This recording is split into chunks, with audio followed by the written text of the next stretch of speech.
სიახლეებს ველოდებით ასევე ბრიუსელიდან, სადაც უახლოეს მომავალში საქართველოსთვის ვიზა ლიბერალიზაციის საკითხზე პოლიტიკური გადაწყვეტილება უნდა მიიღონ ევროპის ლიდერებმა. ქეთი ქარდავა მუშაობს ბრიუსელში, მას ვთავთ მოამბის ეთერში. ქეთი, ლიბეს კომიტეტის დადებითი გადაწყვეტილებით დაიწყო ყველაფერი. ახლა რამდენად არის შესაძლებელი, რომ წლის ბოლომდე ჩვენ მივიღოთ გამარტივებული სავიზო რეჟიმი? გვაქვს ძალიან დიდი იმედი იმის, რომ 2016 წლის ბოლოდან ყველაზე გვიან 2017 წლიდან ჩვენ საქართველოს მოქალაქეებს გვექნება იმის შესაძლებლობა, რომ უვიზოდ ვიმოგზაუროთ ევროკავშირში, შენგენის ზონაში 4 არაწევრ და 4 კანდიდატ ქვეყანაში, თუმცა დანამდვილებით ამ ეტაპზე ამის თქმა, ასე ვთქვათ, 100%-ით შეუძლებელია, ვინაიდან პროცედურულად დასასრულებელია ეს პროცესი და ასევე პოლიტიკური გადაწყვეტილება აქვთ მისაღები ევროპულ საბჭოში წევრი ქვეყნების მუდმივ მოქმედი ელჩების დონეზე. ჯერჯერობით მათ განცხადება არ გაუკეთებიათ, განცხადება არ გაკეთებულა ბრიუსელში არც იმ დროს, როდესაც იყო კენჭისყრა და მათ კონსენსუსს ვერ მიაღწიეს, არაოფიციალურად დასახელდა რამდენიმე მიზეზი, მათ შორის იყო მიგრაციის პრობლემა, დროებითი შეჩერების მექანიზმის ჯერჯერობით გამკაცრებაზე, როდესაც იყო საუბარი, ასევე კრიმინალების თემა და უკრაინა, ვინაიდან ევროკავშირის წევრი სახელმწიფოების ნაწილს ასევე სურდა, რომ საქართველომ და უკრაინამ ერთდროულად მიიღონ უვიზო მიმოსვლა, როგორც ერთი პაკეტი ისე იყოს გასული საკითხი.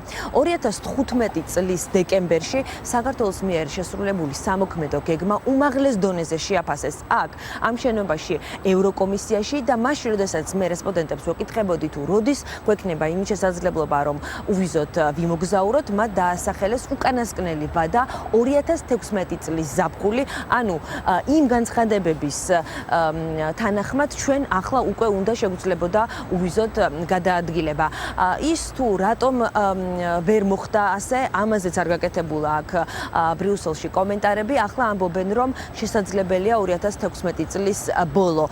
სანამ იქნება მიღებული გადაწყვეტილება საქართველოსთვის უვიზო რეჟიმის მინიჭებაზე, დღემდე რჩება პრიორიტეტად დროებითი შეჩერების მექანიზმის კენჭისყრაზე გატანა, რაც უფრო მეტ სტიმულს მისცემს იმ სკეპტიკოსებს, რომლებიც იყვნენ წინააღმდეგი და რომლებიც აუცილებელ ფაქტორად ასახელებდნენ რეგულაციების გამკაცრებას.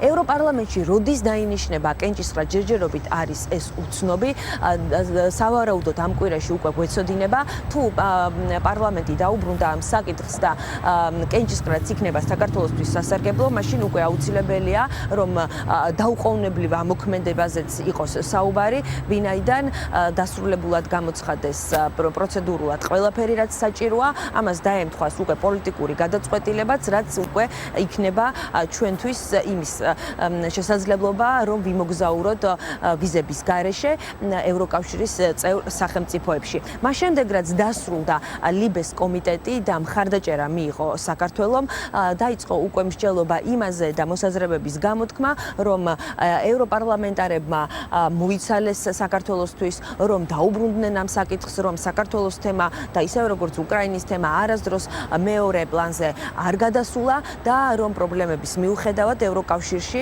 აქვთ იმის უნარი შესაძლებლობა და ასევე სურვილიც, რომ ახალ ქვეყნებს მისცენ ამის შესაძლებლობა.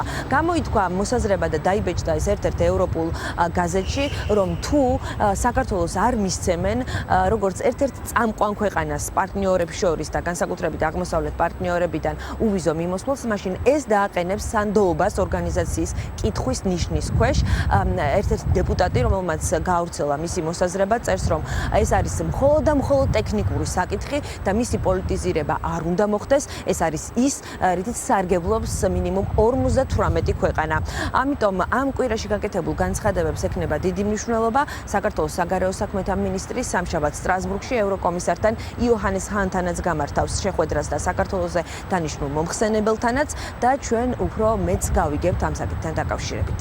ქეთი, ატლანტიკური საბჭოს ხდომაზეც უნდა გკითხო, ეს შენი მიმართულებაა, რომელსაც ყოველთვის აშუქებ. ითქვა თუ არა ახლა თბილისში რაიმე ახალი ისეთი, რაც არ ყოფილა ვარშავის სამიტზე? შეიძლება გამოვყოთ არჩევნების თემა ვარშავის სამიტის დეკლარაციაში არის საუბარი იმაზე, რომ ნატო ელოდება საქართველოში მაღალი სტანდარტებით არჩევნების ჩატარებას და დემოკრატიის კონსოლიდაციას. ორივე პრესკონფერენციაზე ნატოს გენერალურმა მდივანმა ისაუბრა არჩევნების მნიშვნელობაზე. ნატოელი პარტნიორები ამბობენ, რომ აუცილებელია ასპირანტმა ქვეყნებმა დააკმაყოფილონ სტანდარტები და მუდმივად არ იყოს საუბარი, რომ ეს არის ტესტი საქართველოსთვის. ამიტომ 8 ოქტომბერს ყურადღებით დააკვირდებიან ალიანსის წევრები და ველოდებით, რომ განცხადებაც გაკეთდება, მათ შორის განცხადებას გააკეთებს თავად გენერალური მდივანიც. იყო საუბარი არსებითი პაკეტის მნიშვნელობაზე, წლიური ეროვნული პროგრამის მნიშვნელობაზე, ნატო-საქართველოს კომისიაზე. ეს ერთობლიობაში არის აუცილებელი იმისათვის, რომ ქვეყანა მოემზადოს მომავალი წევრობისთვის. მე ვკითხე ნატოს გენერალურ მდივანს ინტერვიუს დროს, თუ რა გვაქვს კიდევ გასაკეთებელი, რა არ არის საკმარისი იმისათვის, რომ ქვეყანას გაუგზავნონ მიპატიჟება, რაც აუცილებელია უკვე რომ დაიწყოს მოლაპარაკება წევრობაზე. ნატოს გენერალურმა მდივანმა ინტერვიუში დაასახელა ერთ-ერთ პირველ საკითხად სასამართლო სისტემა. მან თქვა, რომ დამოუკიდებელი სასამართლო და ძლიერი შეუხებლობა სასამართლოსი არის აუცილებელი და რეფორმები უნდა გაგრძელდეს. გენერალურმა მდივანმა ჩვენთან ინტერვიუში აღნიშნა, რომ საქართველოს აქვს პოტენციალი იმის, რომ ამ სფეროში, ამ საკითხში წინ წავიდეს. ახლა უკვე საქართველოსია დამოკიდებული, რომ შემდეგი მინისტერიალი იქნება ეს თუ სამიტი უფრო ძლიერი და მომზადებული დახვდეს და